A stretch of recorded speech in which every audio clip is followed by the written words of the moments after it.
Szeretettel üdvözlök mindenkit az első videón a csatornán. Még mielőtt belekezdenénk, a képek minőségéért előre is elnézést kérek. Próbáltam őket feljavítani, valamennyivel jobbak lettek, de nem tudtam csodát tenni. Kuchisake Onna, vagy magyarul a felvágott szájú nő. Ugye a leghíresebb japán városi legendáról beszélünk, több verziója is elterjedt a történetnek az évek alatt, de szinte mindegyiknél a hiúság, a bizalmatlanság és a hűtlenség következményei a fő téma. A legkorábbi verzió. A helyen korban vagyunk, ahol egy szamuráj gyönyörű felesége megszállottan szerette a férfiak figyelmét magára vonni, és ezzel eljutott egy olyan pontig, hogy a szamuráj egyre inkább azt érezze, hogy a felesége hűtlen. Itt kiemelném, hogy néhány helyen úgy szerepel, hogy a nő konkrétan meg is csalta, de hát ez forrásonként eltér, szóval ez csak így itt hagyom zárójelben.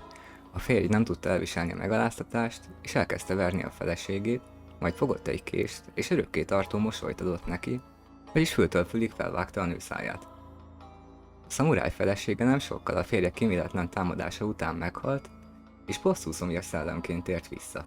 A jókályok közé tartozik, amik a japán folklór természet fölötti létformái, de a jókályokról részletesen mesélek majd egy későbbi videóban. Ebben a változatban a Kuchisake Onna egy kimonót visel, és a kimonó hosszú ujjával takarta el az arcát, miközben az utcákon kísértett, és kereste a következő áldozatait.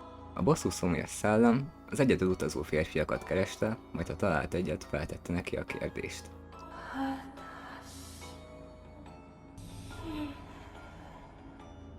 Amit fontosnak tartok itt megjegyezni, mivel gyakorlatilag sehol se láttam ezt kiemelve, az az, hogy a legtöbb angol fordításban ez a mondat úgy szerepel, hogy am I pretty? Ez viszont helytelen, mert a kérdés nem watashi kawaii. A helyes fordítása a kérdésnek az am I beautiful? Csak kevés helyen láttam ezt pontosan fordítva. A japánoknál a két szó közötti különbségen nagyobb hangsúlyban, mint nálunk nyugaton.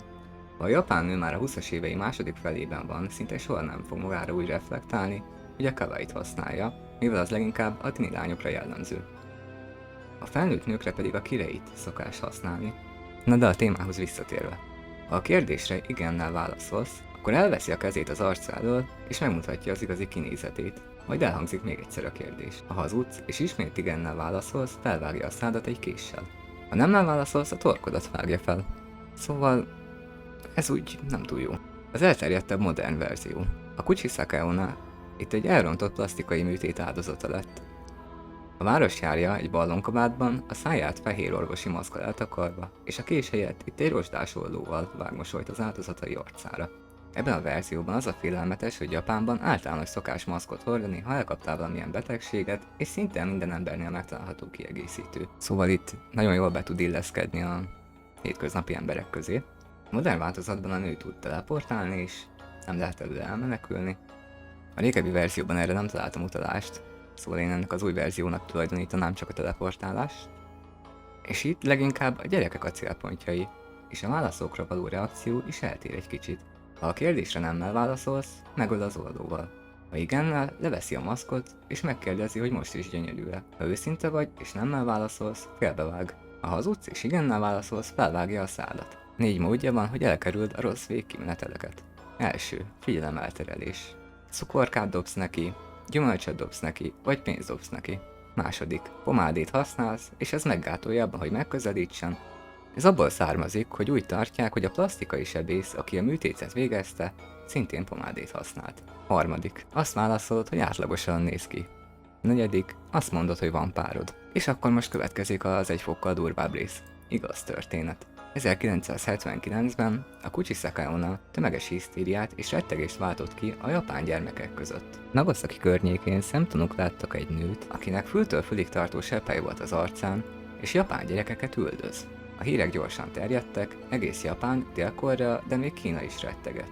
Japánban több városban az élet szinte teljesen megállt.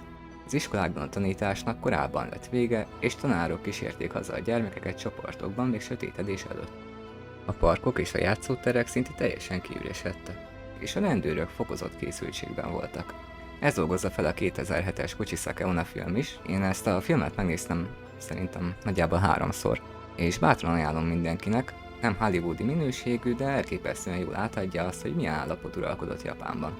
később többször is felbukkant a karakter a japán popkultúrában. Dél-Koreában is elkezdett idővel terjedni egy olyan pletyka, miszerint egy vörös maszkos hölgyet láttak kisgyerekekre támadni. Köszönöm a figyelmet, ha tetszett a videó, iratkozzatok fel, sziasztok!